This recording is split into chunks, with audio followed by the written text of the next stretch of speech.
Hello बच्चों, चलिए प्रश्न को देखते हैं। मनुष्य में सिंड्रोम गुणसूत्रीय अनियमितताओं के कारण होते हैं। निम्न में से मोनोजोमिक स्थिति का परिणाम है। हमारे पास दिए हुए विकल्प है। विकल्प ए डाउन सिंड्रोम, विकल्प बी एडवर्ड सिंड्रोम, विकल्प सी टर्नओवर सिंड्रोम, विकल्प डी क्लाइनफेल्टर सिंड्रोम। इस प्रश्न की मुख्य अवधारणा है इस प्रश्न की मुख्य अवधारणा है मोनोजोमिक स्थिति। इस प्रश्न की मुख्य अवधारणा है मोनोजोमिक स्थिति। देखिए, अगर बात की जाए मोनोजोमिक स्थिति के विषय में, तो देखिए मोनोजोमिक स्थिति में क्या देखा जाता है, यहाँ पर एक एक्स गुणसूत्र का क्या होता है, अभाव होता है। यहाँ पर क्या होता है, यहाँ पर एक एक्स गुणसूत्र का क्या होता है, यहाँ पर अभाव देखा जाता है।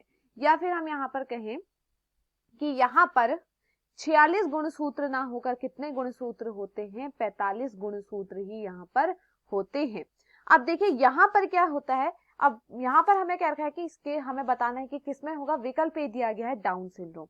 देखिए, अगर हम बात करें डाउन सिंड्रोम के विषय में कि डाउन सिंड्रोम क्या होता है, तो देखिए डाउन सिंड्रोम क्या होता है, इसमें जो 21वां गुणसूत्र होता है, जो 21वां क्या होता है, गुणसूत्र होता है, वहां पर क्या होती है, वहां पर एक अतिरिक्त प्रतिलिपि आ जाती है। वहां पर क्या होती है, एक अतिरिक्त प्रतिलिपि आ जाती है।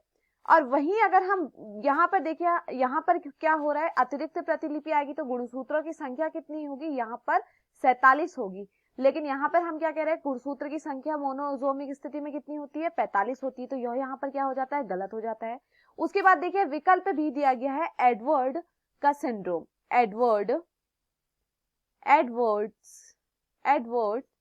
सिंड्रोम। देखिए, अगर हम बात करें एडवर्ड सिंड्रोम के विषय में, देखिए एडवर्ड सिंड्रोम में क्या देखा जाता है, यहाँ पर जो 18वां गुणसूत्र होता है, जो 18वां गुणसूत्र होता है, वहां पर भी क्या देखी जाती है, यहाँ पर भी एक अतिरिक्त प्रतिलिपि देखी जाती है। यहाँ पर भी यानी क्या है, यहाँ पर भी क्या होता है, 47 यहाँ पर गुणसूत्र देखने को मिलते हैं।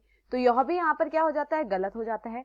उसके बाद देखिए विकल्प सी दिया गया है टर्नओवर सिंड्रोम, टर्नर सिंड्रोम यहाँ पर दिया गया है, टर्नओवर सिंड्रोम।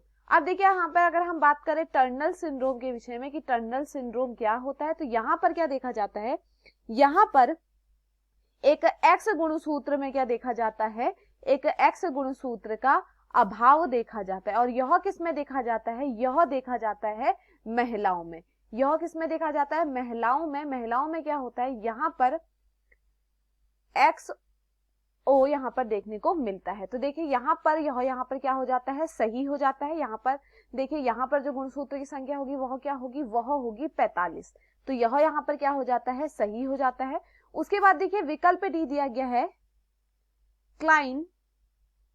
Klinefelter syndrome. देखिए, अगर बात करें क्लाइनफेल्टर सिंड्रोम के विषय में, तो यहाँ पर क्या देखा जाता है, यहाँ पर एक अतिरिक्त एक्स गुणसूत्र आता है, इसे कैसे लिखते हैं, एक्स एक्स वाई। तो यहाँ पर भी क्या होता है, यहाँ पर भी 47 गुणसूत्र देखे जाते हैं। तो देखिए यहाँ पर विकल्प डी भी क्या हो जाता है, इस कारण से गलत हो जाता है। तो दिए हुए विकल्पों में हमारा सही विकल्प होता है विकल्प सी। मैं आशा करती हूँ आपको समझ में आया हो। धन्यवाद।